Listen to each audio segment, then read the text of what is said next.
অর্ধ পৃথিবী হয়ে গেছে। ওমর ফারুক বললেন, মহিলারা বাড়িতে নামাজ পড়বা, আজান দেওয়ার পরই বাড়িতে তোমরা নামাজ পড়ো, মসজিদের সমান সওয়াব আল্লাহ দিয়ে দিবে। সুবহানাল্লাহ। কিন্তু সবাই মানলে ওমর ফারুকের বউ মানতেছে না।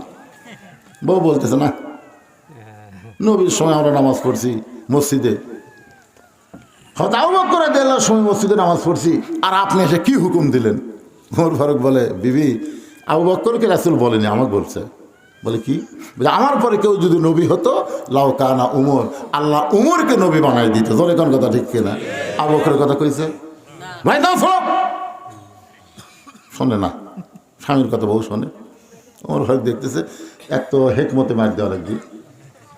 ওমর ফারুকের বউ তখন ঈশান নামাজের সময় একেবারে বোরকা টোরকা পর্দা ফুসিতে করে যখন মসজিদের দিকে যাচ্ছে, ওমর ফারুক একটা গাছের ধারে লুকিয়ে ছিল, বুঝলেন? যে বউ আছে দৌড়ে দেখ, চাপা দিয়ে আবার দৌড়, মানে দৌড়ে দেখ চাপা দিয়ে আবার দৌড় মারছে।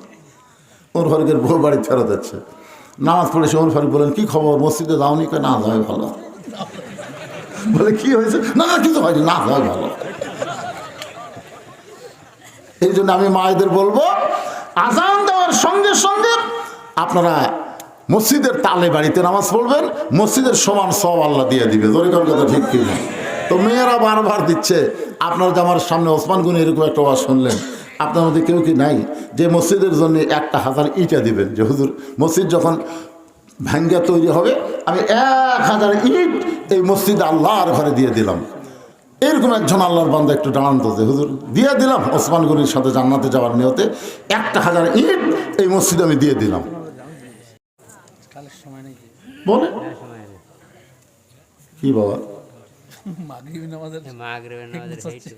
বলবো তো, আমি তো আর শেষ করছি তাই। আরে বাজানে 1000 ইট দিতে রে বাবা, কি হলো রে? ওয়াজ করেন, ওয়াজ কি বন্ধ করছে? আমি না শুরু না, দেখেন মুখ বান্ধা আছে। কে রে বাবা, কে রে তুই?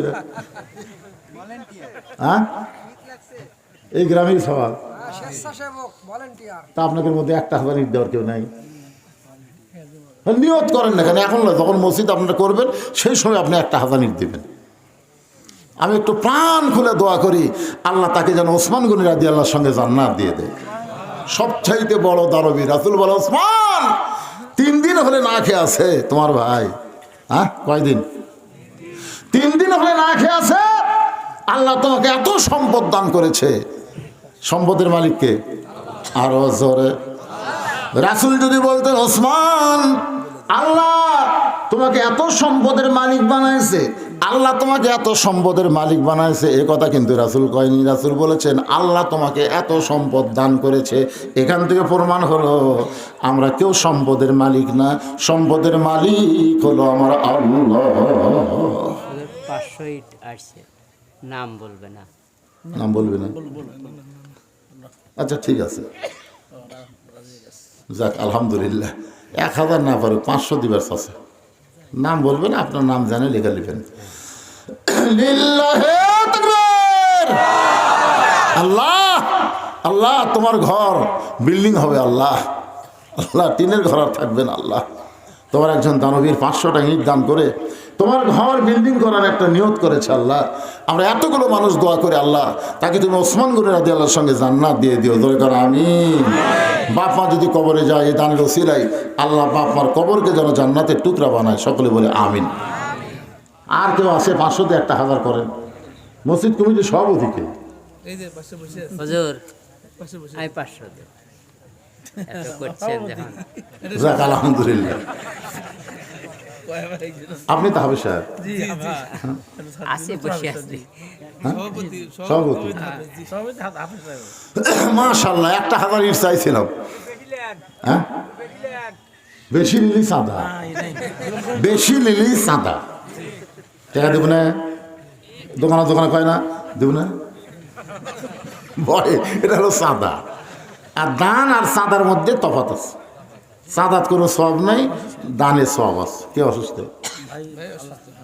অসুস্থ মানুষ আমরা সবাই দোয়া করবো, সাদাকাতে তারুদ্দুল বালা।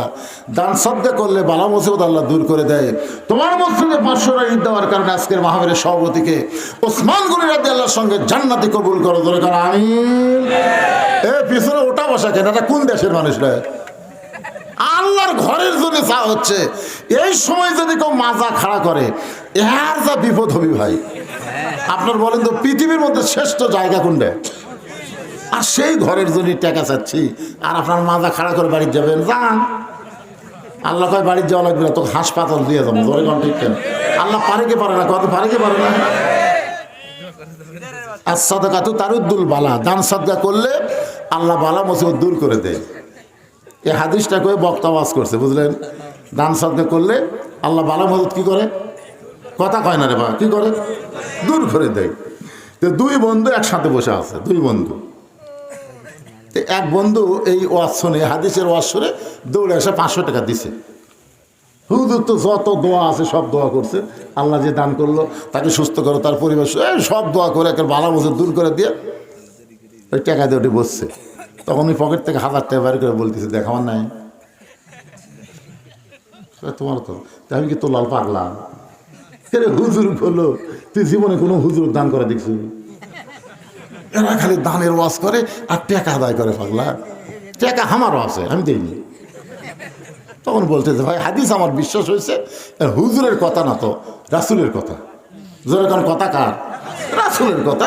আমি রাসূলের কথা বিশ্বাস করে 500 টাকা দিছি। ভাই আমি বিপদে আছি রে, আমার টাকা আছে, আমি দিলাম না।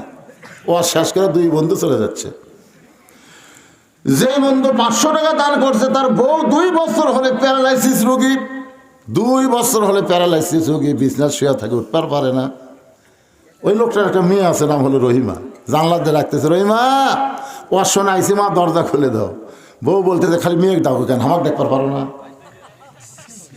স্বামী কই, কে রে? কি প্যারালাইসিস, উঠতে পারে না, বিছনা শুয়ে থাকে, ই আবার কথা বলে। তুমি না প্যারালাইসিস রোগী, কেমনে খুলে দিবে? তো দিচ্ছি খুলে। বউ দরজা খুলছে, স্বামী তো একবার, কে রে, কি খবর? বলে, আসেন আসেন। আমি ঘুম পাড়তে পারতে স্বপ্নে হাঁটতেছি। বউ বলতেছে, ঘুমের মধ্যে আছি, স্বপ্নে আমি হাঁটতেছি। হঠাৎ ঘুম ভাঙে গেল, আমার চোখ দিয়ে পানি বেরোচ্ছে। আল্লাহ, আমি এরকম তো হাঁটনেওয়ালাই মানুষ ছিলাম, তুমি আমাকে এমন অসুস্থ করলে। এই কথা বলে পায়ের দিকে তাকায়, দিকে পা একটু একটু গরম গরম ভাব। আমি আস্তে আস্তে খাট থেকে পা নামালাম, দিকে পায়ে বল পাই। আস্তে আস্তে হেঁটে কলে পাড়ে যায়, টিউবওয়েলের পাড়ে যে উজু করে তাহাজ্জুদের নামাজ পড়তেছি। ইতিমধ্যে আপনি এসে মেঘ ডাকতেছে, রহিমা রহিমা কয়ে। স্বামী কয়ে, লিল্লাহি তাকবীর। স্বামী একলা একলা তকবীর পড়তেছে। বউ কয়, কি আছে? এই 500 টাকা দান করছি রে, হাদিস সত্য। আর যে বেটা 1000 টাকা দেখাছে, ওর বাড়ি উত্তর পাড়া তুই যাচ্ছে, যা বউ ডাকতেছে, শেফালি। বউ খালি কান্দে, তোমার মা হোক ডাক দাও, তোমার মা হোক ডাক দাও। এই মা হোক ডাক দাও, তুমি খুলে দেবে না? যাও মায়ের কাছে যাও। তো বউ কান্দে, দরজা খুলে দেয়নি, মা হোক যা ডাকছে। মা দরজা খুলে বলে, এই শয়তান, এই তুই খালি অশোনের যাস, খালি খালি অশোনে কোনো লাভ আছে? 1 টাকা দান করিস, খালি ওয়াজ শুনিস, খালি ব্যাগের কোনো দাম নাই, খালি বস্তার কোনো দাম নাই, খালি ওয়াজ শোনা কোনো লাভ নেই। তুই জানিস তুই তো ওয়াজ শুনবার কিছু, তোর বউ পেশাব করবার যায় ওই টাইফেলা গোসল খাতে এমন পড়া পড়িছে, ও মারে বাবা রেখে চিল্লা উঠছে, তোর বাপ আর আমি 2 জন স্নান করে খাটো ছুঁয়ে দিয়ে যাচ্ছে। শয়তান যা। আশা দেখে ওর বইয়ের মাজা দেখা হয়ে গেছে। পরদিন ডাক্তার কাছে গিয়ে দেখে রগই ছিঁড়িছে, মাজার রগ ছিঁড়িছে। 1000 টাকা মাছ আছে, কয় টাকা মাছ আছে? এখন ঢাকা পঙ্গু হাসপাতাল, লাখ 1.5 টাকা গেছে ডাক্তার কাছে। 2 বছর বউ পানি ভরে দেবেন, বউ গোসল করবি, আর আপনি খালি বালতি ভরে দেবেন। লাভ হচ্ছে না লস হচ্ছে? আপনারা অনেকে মনে করতেছেন বাঁচাচ্ছি, বাঁচবে না বাবা, বাঁচবে না, বাঁচবে না। বরং যে 500 ইট দিল, এইটাই তার জন্য জান্নাতে যাওয়ার একটা ওসিলা হয়ে গেল। ধরে কোন ঠিক? আল্লাহ কোরআনে বলেন, ওমা তুনফিকু মিন শাইইন ফি সাবিলিল্লাহি ওয়াফা ইলাইকুম ওয়া আনতুম লা তুজলামুন। আল্লাহ রাস্তায় যারা দেয়, আল্লাহ বলে আমি নেই না, আমি ডাকাত না, আমি চোর না, বরং তোমাকে দুনিয়াতে 10 গুণ বরকত দিয়ে দেই। তুমি যদি 100 দাও, আমি আল্লাহ তোমাকে 1000 দেই। ওয়াফা ইলাইকুম, আমি আল্লাহ তোমাকে আবার ফিরিয়ে দেই। ওসমান, তোমার ভাইটা 3 দিন হলে না খেয়ে আস, তোমার ভাইয়ের সামনে তুমি একটু খাবার দাও, ওসমান গনি বলতেছে, ইয়া রাসূলুল্লাহ, আমার এই ভাইটা 3 দিন হলে না খেয়েছে, যদি আগে জানতাম তাহলে আমি কোনোদিন নিজে না খাইয়া আমার ভাইয়ের বাড়িতে খাবার পৌঁছায়া দিতাম। সুবহানাল্লাহ না জান।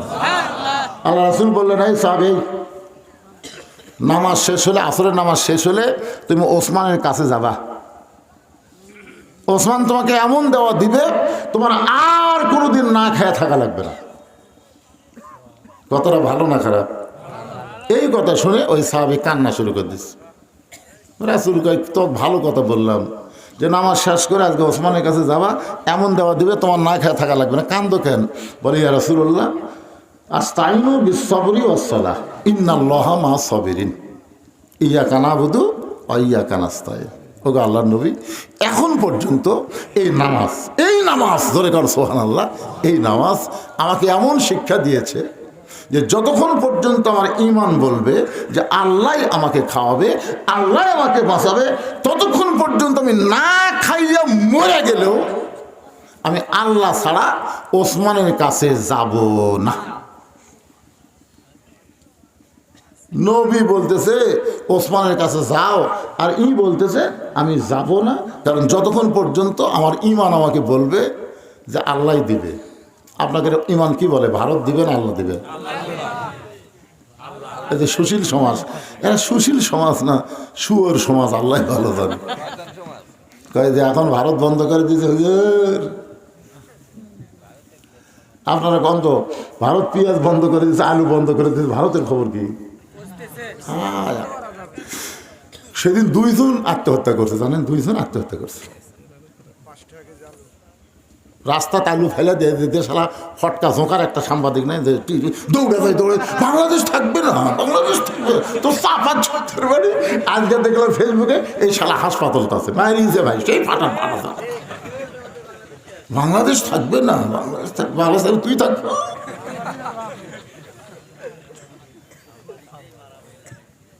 কি মন খারাপ করতেছে? আসলে শরীর অসুস্থ হলো, আপনাকে বসা দেখে আমার শরীর মোটামুটি এখন সুস্থ হয়ে গেছে। কি কথা রে বারে, লড়া নাই চড়া নাই। আল্লাহর নবী এই কথা শোনার সঙ্গে সঙ্গে মেহরাব থেকে নবী কিন্তু ওই দুর্বল সাহাবীর সাথে কথা বলতেছেন। ওই জায়গার নাম হলো মেহরাব। ধরে কারণ জায়গার নাম কি?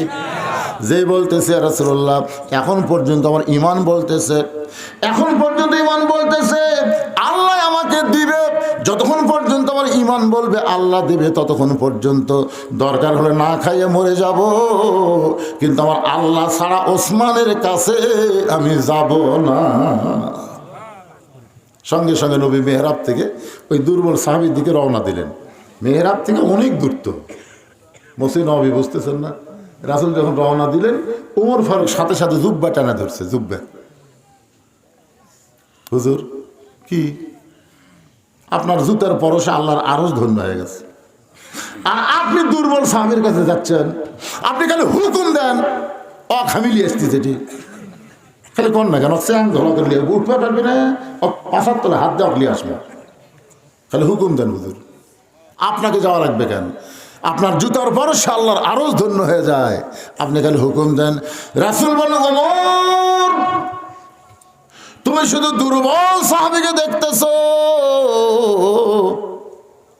ইয়ানজুরু বিনুরিল্লাহ, একটাবার নজর করে দেখো আমি রাসূল কেন তার কাছে যাই। আসরের নামাজের পরে নবী যখন বয়ান করতেছে, পিছনে একজন সাহাবী দাঁড়িয়ে আছে।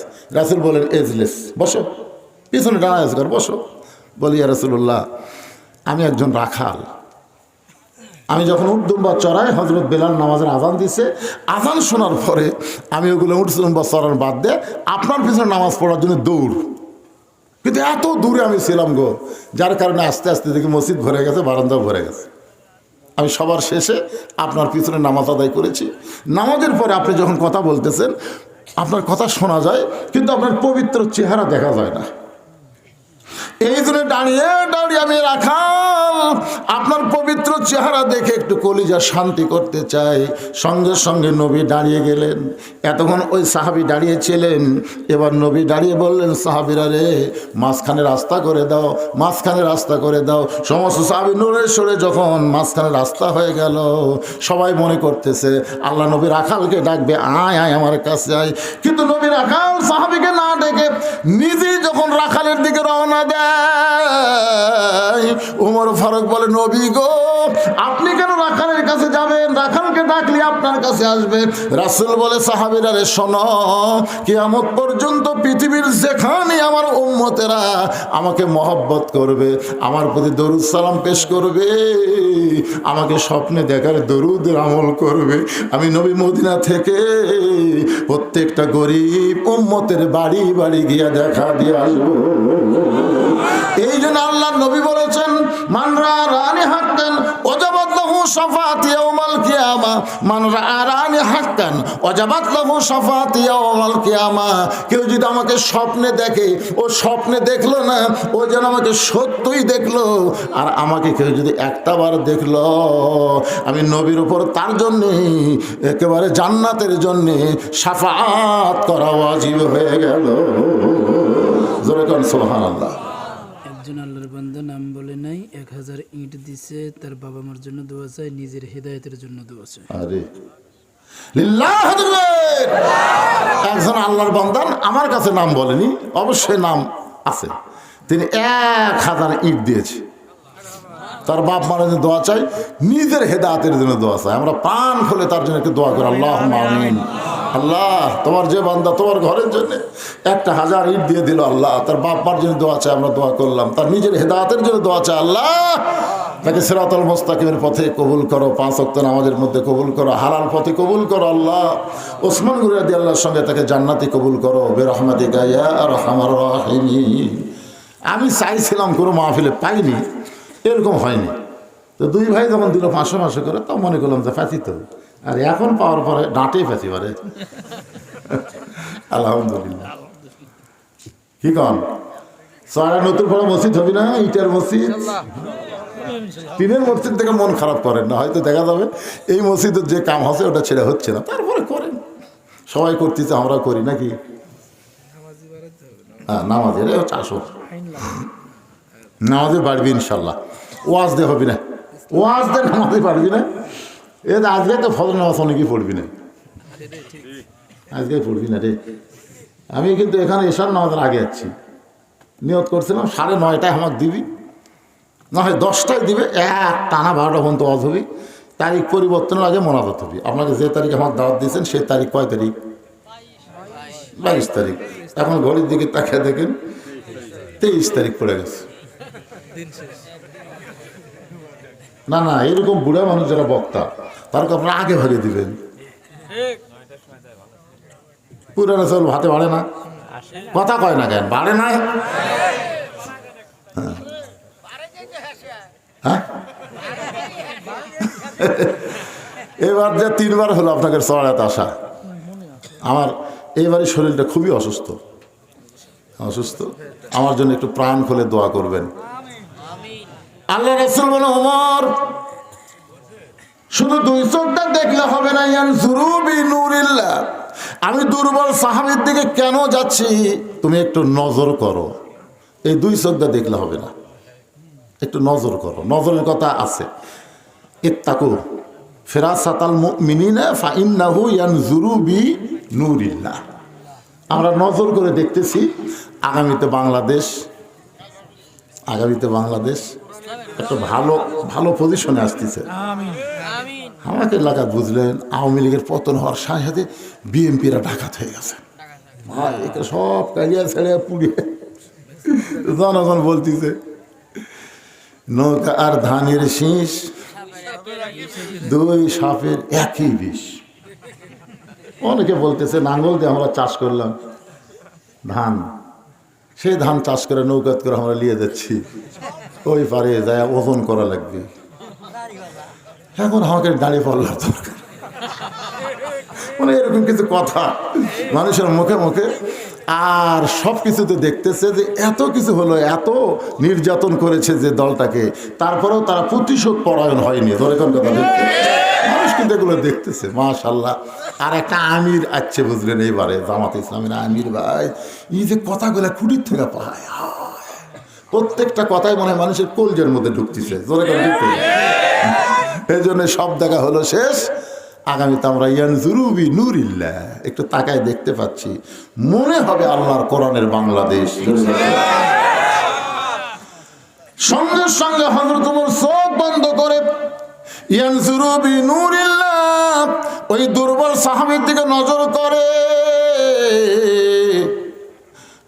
করে হযরত ওমর কাঁপতে কাঁপতে কাঁপতে কাঁপতে মসজিদ নববীর মধ্যে পড়ে যায়। সাহাবারা বললেন, ইয়া রাসূলুল্লাহ, উমর যে পড়ে গেল। রাসূল বললেন, তোমরা ধৈর্য ধরো, ইন্নাল্লাহা মা'আস সাবিরিন, ধৈর্যশীলদের সঙ্গে আল্লাহ আছে, একটু ধৈর্য ধরো। কিছুক্ষণ পরে হযরত ওমর যখন নিজে হুঁশ ফিরে পেলেন, রাসূল বলে, ওমর, আমি যে দুর্বল সাহাবীর দিকে রওনা দিছিলাম, তুমি আমাকে আটকে দিয়ে তুমি কি দেখলে বাবা? এতগুলো সাহাবীর সামনে একটু প্রকাশ করে দাও। ওমর ফারুক ছোট বাচ্চার মতন কান্দার, বল, নবী গো, ঈমানের পাওয়ার এত বেশি, যদি আসমানের সূর্যটা দুনিয়া থেকে তুলে নিয়ে ওই দুর্বল সাহাবীর ঈমানকে যদি লটকানো হয়, সূর্যের চাইতেও বেশি আলো হবে। ঈমানের দাবি যদি কুরবানি হয়, সেই দাবি ঘরে বসে থাকা নয়। ঈমানের দাবি হলো কিছু বিনিময়, সেই বিনিময় যদি কলিজার ঘাম হয়, সেই ঘাম দিতে জানো তৈরি থাকি। ওগো দয়াময় আমার আল্লাহ দয়াময়। ঈমানের দাবি হলো অগ্নি শিখা, বাতিলের বিরুদ্ধে জ্বলতে শিখা, সে আগুনে জ্বলে জ্বলে, সে আগুনে জ্বলে জ্বলে দিব ঈমানের পরিচয়। ঈমানের দাবি ঘরে বসে থাকা নয়। বসে থাকবেন? ঘর বসে থাকলে হবে না, বাতিলের বিরুদ্ধে আমাদের লড়াই করতে দরকার হলে প্রয়োজনে আমাদের রাস্তায় আসতে হবে। যেরকম ঠিক না? প্রতিদিন মা বলেছে, বাইরে যাস না বাবা, বাইরে যাস না, বাইরে জঙ্গল আছে, জঙ্গলে বাঘ আছে। এমন বাঘের ভয় দেখে দেখে ছেলেকে আর বাইরে যাওয়ার দেয়নি, ছেলে বাড়িতে থাকে। কিন্তু ভাই যে ওই জঙ্গল বাড়তে বাড়তে, জঙ্গল বাইরে না গেলে জঙ্গল ওই বাঘের ভয়ে যায়নি, জঙ্গল বাড়তে বাড়তে বাড়ির জানলা পর্যন্ত জঙ্গল আছে। আচ্ছা, জঙ্গল যদি না ছাপ করে জঙ্গল আসবে না? জানলার কাছে এসে বাঘ ও করতেছে। ছেলে বলতেছে, মা আপনি আমার বাইরে যাওয়া নিষেধ করলেন, আর এখন যে বাঘ এসে জানলার কাছে চিল্লাচিল্লি করতেছে। মা তখন আফসোস করে বলতেছে, বাবা তোকে বলা লাগতো বাইরে যা, বাইরে যা, তবে খালি হাতে যাস না বাবা, দাও কুড়াল লিয়ে যা। এখন আমাদের ছেলেদেরকে বলতে হবে এগুলো মোবাইল বাদ দিত। এই যে তবলিগেরা কি শুরু করছে, লাঠি লিয়া, ধরে ঠিক কিনা? এতদিন খালি মেসওয়াক করে শূন্য, একদিন পর লাঠি বুঝলু কা? আমি তখন গেটের কাছে আমাকে নামে দিয়েছে, বুঝলেন? নামা দেওয়া মাত্রই 4-5টা কুত্তা আমাকে ধরছে, গাড়ি তো নিয়ে গেছে গ্যারেজ, আর আমার কুত্তা ধরছে। আমি কিন্তু আয়াতুল কুরসি পড়তেছি, কুত্তা খাম খাম করতে জুব্বা মনে কামড়ে ছিঁড়বি। আয়াতুল কুরসি ঠিক মতো আসেও না, জানেন কি পড়তে কি পড়ি না, কুত্তা ছাড়তেছে না। ইন্নহম ইয়াকিদু না কায়দা ওয়াকিদু কায়দা, কুত্তা খেতানোর আয়াত যখন পড়লাম, এরপরে কুত্তা আমার ছাড়তেছে না। তখন আমার ইমান বলতেছে, হুজুর তোর মুখত খালি দোয়া আছে, কিন্তু তোর হাতে লাঠি নেই। লাঠি থাকলে দোয়া লাগে। এক কুত্তার পাশাত বাড়ি মারলে বাকি 3টা এমনি দৌড়ে দিত, ঠিক কিনা? আজকে আমাদের মুসলমানকে ভাই এ ভারতের কুত্তাগণ আর বাংলাদেশের কুত্তাগণ যারা কোরআনের বিরুদ্ধে চারণ করবে, ওদেরকে সাইজ করার জন্য সুন্নত হিসাবে লাঠি রাখা দরকার। সুন্নত হিসাবে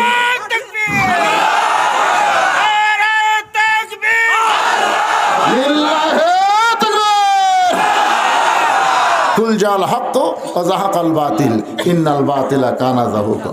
অসুস্থ মানুষ হিসাবে যতটুকু আপনাদের খেদমত করলাম প্রাণ ভরে দোয়া করবেন, আল্লাহ যদি চায় আবার যেন আসতে পারি। কি খান? হ্যাঁ, সবাই ইস্তেগফার পড়েন।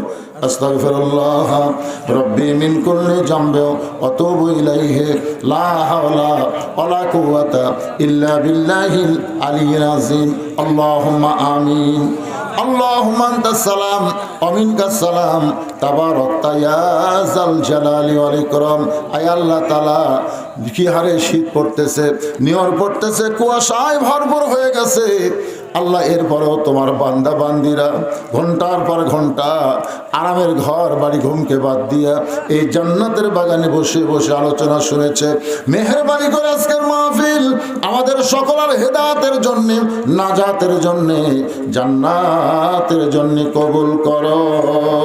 এই মাহফিলের শুরু থেকে শেষ পর্যন্ত যত আলোচনা হয়েছে আল্লাহ, এর মধ্যে ত্রুটি হয়, ভুল হয়, মাফ করে দাও। এর যা হাদিয়া মঞ্জুর করো সোনার মদিনায় নবী পাকের রওজা মুবারকে আল্লাহ কবুল করো। तमाम আম্বিয়ায়ে কেরাম, আসহাবে কেরাম, তাবিঈনে কেরাম, তাবিঈনে কেরাম, तमाम পৃথিবীর মাটির নিচে যত মুমিন মুমিনা শুয়ে আছে আল্লাহ, সকলের আরওয়াফের হাদিয়া কবুল করো। আমরা যারা হাত তুলেছি আমাদের জনম দুঃখনী মা, ছোট্ট একটা শব্দ মা, এই নামের মধ্যে কি মধু, যাদের মা নাই তারাই বুঝতেছে।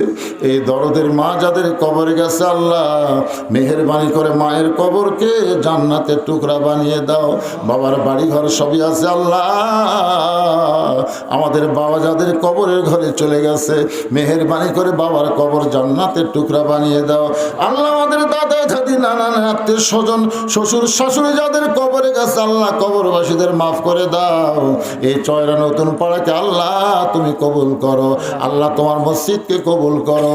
মসজিদের জন্য যারা নগদে বাকিতে দান করেছে, এই দানগুলো জান্নাতের বিনিময় হিসেবে আল্লাহ তুমি কবুল করে নাও।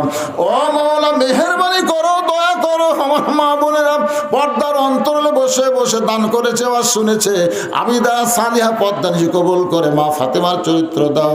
আজকের মাহফিলের সম্মানিত সভাপতিকে আল্লাহ তুমি কবুল করো, সহসভাপতিকে কবুল করো আল্লাহ, এই মসজিদকে কবুল করো, মসজিদ কমিটিকে কবুল করো, মসজিদ কমিটির সভাপতি, সহসভাপতি, সেক্রেটারি, কেশিয়ার সদস্য, ইমাম, মুয়াজ্জিন, মুসল্লি আল্লাহ, খতিবকে আল্লাহ তুমি কবুল করো আল্লাহ। যেই কোরআন শুনতে এত সুন্দর লাগে সেই কোরআন বাংলাদেশে চলবে, এই দৃশ্য একটা বারের জন্য হলো আমাদেরকে দেখার তৌফিক দিও। সেদিন ষোড়শী নির্জন পথে যাবে, কোনো জন কটু কথা কবে না, পথে আর প্রান্তরে সম্পদের মোহে পড়ে খুন আর রাহাজানি হবে না। সবাই বলেন, যদি মেনে চলি কোরআন আর রাসূলের বিধান, সকলে শান্তিতে থাকবে। বাংলার আকাশে কলেমার পতাকা যখন উড়বে। আল্লাহ আমাদের সকলের জন্য কবুল করো আল্লাহ। যেদিন মৃত্যু হবে দিনটা যেন জুমার দিন হয়, মাসটা যেন রমজান মাস হয়। ইমানের সাথে ইজ্জতের সাথে দুনিয়া থেকে বিদায় নেওয়ার সময় আমাদের সকলের জবানে জারি করে দিবেন, লা ইলাহা ইল্লাল্লাহু মুহাম্মাদুর রাসূলুল্লাহ সাল্লাল্লাহু আলাইহি সাল্লাম। আসসালামু আলাইকুম ওয়া রাহমাতুল্লাহি ওয়া বারাকাতুহু।